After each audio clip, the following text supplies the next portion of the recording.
آپ چاہتے ہیں کہ زندگی میں ڈفرینٹ کرنا، تو ڈفرینٹ کرنے کے لیے سب سے پہلے جو ہے وہ آپ کو جو پلاننگ ہے اس کو بھی ڈفرینٹ کرنا پڑے گا، اور پلاننگ کرنے سے پہلے آپ کو کیا ہوگا، اپنی سوچ جو ہے وہ عام لوگوں سے جو ہے وہ الگ رکھنی پڑے گی۔ جب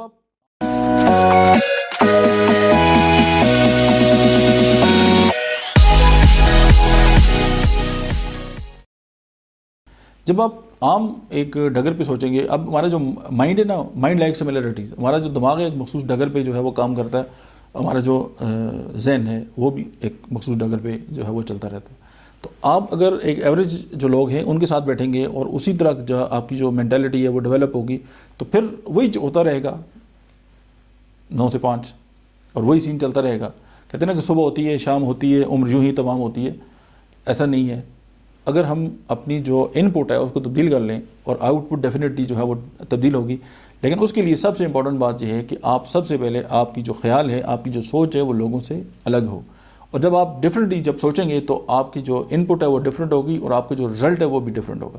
اور ڈفرینٹ سوچنے کے لیے آپ کو پھر اس طرح کے لوگوں میں بیٹھنا پڑے گا جو عام روٹین سے ہٹ کے جو ہے وہ سوچتے ہیں، یا پھر یہ کہ آپ غور و فکر کی جو ہے وہ عادت ڈالنی پڑے گی۔ اب ہوتا ہے کہ ابھی آپ دیکھیں کہ ڈے بائی ڈے جو ہے وہ کتاب پڑھنے کا کنسیپٹ جو ہے وہ دور ہو رہا ہے، ہم موبائل پہ ہی سارا کچھ پڑھنا جو ہے وہ چاہتے ہیں۔ لیکن یہ جو پڑھنا ہے، یہ دیکھیں فار ایگزامپل ایک انسان ہے، اس نے اپنی ایک زندگی کے بارے میں لکھا ہے کہ اس نے زندگی میں یہ تجربات کیے، یہ اس کو کامیابیاں ہوئیں، یہ ناکامیاں ہوئیں، آپ نے اس کی پوری لائف کو پڑھ لیا ایک ہفتے میں، اور دیکھیں اس بندے نے جو اپنی زندگی کے فار ایگزامپل 50 سال گزارے تھے، اس نے 50 سالوں کو سم اپ کر دیا چند 100 صفحات میں، آپ نے اس کی پوری لائف پڑھ لی، تو سمجھیں آپ نے اس کی زندگی جی لی۔ اسی طرح آپ جب کتابیں پڑھتے ہیں تو آپ کے اندر ایک ڈفرینٹ جو ہے وہ اپروچ اور سوچ آتی ہے، اور جب آپ کتاب پڑھتے ہیں تو آپ کے اخلاق کا لیول بہت بہتر ہوتا ہے۔ جب آپ کتاب پڑھتے ہیں تو آپ ڈفرینٹلی جو ہے وہ چیزوں کو سوچتے ہیں۔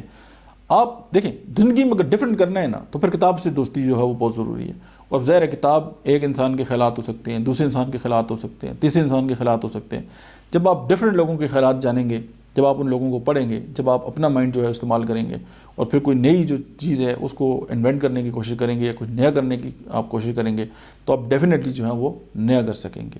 فارمولہ سمپل یہی ہے کہ الگ کرنا ہے تو الگ سوچنا پڑے گا، الگ سوچنا ہے تو الگ الگ لوگوں کی جو سوچیں ہیں ان پہ مبنی جو بکس ہیں، کتابیں ہیں جو انہوں نے اپنی زندگی کے تجربات ہیں، ان کو اسٹڈی کرنا پڑے گا۔ جب ہم ان کو اسٹڈی کریں گے تو پھر ہماری جو ان پٹ ہے وہ بھی ڈفرینٹ ہوگی، اور ہماری جو آؤٹ پٹ ہے ڈیفینیٹلی وہ ڈفرینٹ ہوگی۔ دیٹس اٹ، ملتے ہیں نیکسٹ ویڈیو میں۔